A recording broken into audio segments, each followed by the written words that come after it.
Dando seguimento, irmãos, a esse assunto no qual nós estamos tratando, o porquê devemos meditar nas Sagradas Escrituras, vou trazer um texto aqui que eu acho muito importante.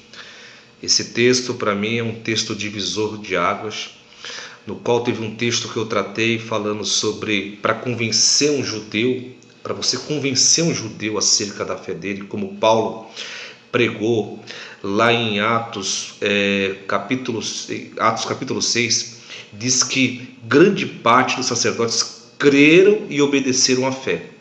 Para convencer um judeu, né, com relação, para converter ele ao evangelho, tirando ele das raízes dele judaica, da tradição da lei, tudo isso, irmãos, tem que ter muito poder, autoridade naquilo que está pregando, com fundamento, com base. E aqui em Atos capítulo 17, irmãos, Paulo está em Tessalônica e ele começa a pregar ali, porque ele tinha por costume ir nas sinagogas pregar todos os sábados, e 3 sábados seguidos Paulo foi lá disputar com eles sobre as escrituras, pregando que Cristo era o Messias. E muita gente ali se converteu, irmãos.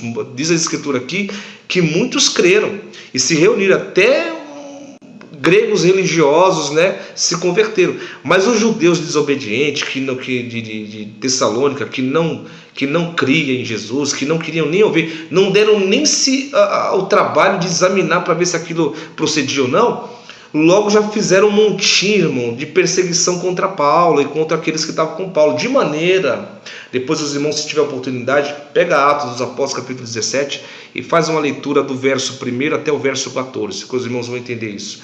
De maneira que Paulo teve que sair dessa cidade, irmão, às pressas, senão ele ia ser morto nessa cidade. Quando Paulo foge de Tessalônica, ele vai para Bereia. Na cidade de Bereia, Paulo faz a mesma coisa que ele fez em Tessalônica, que ele fazia nas cidades onde tinha judeu. Todo sábado ele ia na sinagoga pregar, anunciar Cristo. E assim ele fez também em Bereia. Agora, olha o que o texto fala, irmãos, no versículo 11, com relação aos judeus de Bereia. Olha o que fala aqui, ó. Ora, estes foram mais nobres do que os que estavam em Tessalônica, porque de bom grado receberam a palavra, examinando cada dia nas escrituras se essas coisas eram assim, de sorte que creram muitos deles, e também muitas mulheres gregas da classe nobre, e não poucos varões. Olha só, irmãos, está falando de nobreza, está falando de humildade. Esses judeus de Bereia, diferente dos de Tessalônica, eles falaram, não, peraí, vamos ouvir o que ele tem para falar. Ouviram a pregação de Paulo, e foi muitos dias ali, eles começaram a examinar nas escrituras para ver se procedia tudo aquilo que Paulo falava, de maneira que foram convencidos, irmão, porque contra fatos não há argumento. Nada pode ir contra a verdade, senão em conformidade com a verdade. Quando você apresenta fundamento, irmão, quando você apresenta a base daquilo que você crê, irmão, não tem como você ir contra.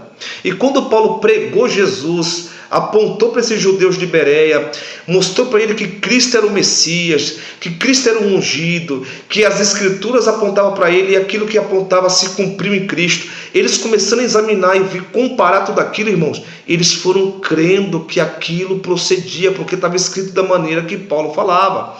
Então houve neles o que, irmão? Humildade, nobreza, e o que também? Exercício em meditar, em examinar as Sagradas Escrituras. E o que eu aprendo com esse texto? Irmãos, temos que de alguma maneira, imitar a nobreza desses judeus de Bereia. Né, irmãos? Quando a gente ouvir alguma coisa, vamos examinar, vamos meditar, não vamos tomar juízo antecipadamente, vamos examinar. Né? Vamos buscar o conhecimento, vamos ver se é assim, se processa, se está escrito, se tem fundamento no que Paulo ensinou, no que o irmão está falando, né? Para que a gente compare com as escrituras e fale, opa, o que esse irmão está falando procede, tem fundamento, está escrito isso daí. Então eu não posso ir contra o que o irmão está falando, porque está escrito. Agora, se o irmão falar de si mesmo, eu não vou crer. Porque, irmãos, os de Tessalônica rejeitaram, mas os de Bereia tiveram nobreza. Tenhamos nobreza, humildade, e Deus fará tudo novo na nossa vida. Deus abençoe a todos. Fique na santa paz de Deus.